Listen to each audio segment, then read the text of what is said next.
A night to hold on to your hats, folks. A wind advisory is in effect for most of northeast Wisconsin until 7 tonight. So for the latest on this windy weather, we go live to Danielle Zukowski, who's in Little Chute right now. Hi, Danielle.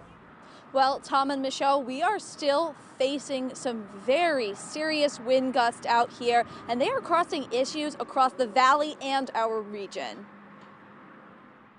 Every time there's a high winds, trash blows out throughout the neighborhood. We get it caught in our trees and in our bushes, and we end up going around picking it all up once the wind's all done. Jansen says the county could do more to stop the trash issue. It's getting everywhere. It's getting into our rivers and our lakes, and it's just littering everywhere. It looks terrible. These winds are also affecting truckers. Terrible, frustrating, very tiring because we're constantly having to try to kind of steer into the wind. McKinney says it's up to the drivers whether to pull over during high winds. It got windy as I was coming up to Minneapolis from through Iowa, and it was just blowing me to the side, and I stopped up there in Albert Lee.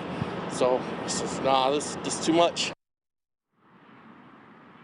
Now, McKinney has advice for all of us on a windy day. If you're going to attempt to pass a trucker, make sure to give them as much room to the side as possible in case a gust of wind would inadvertently push their rig into your lane.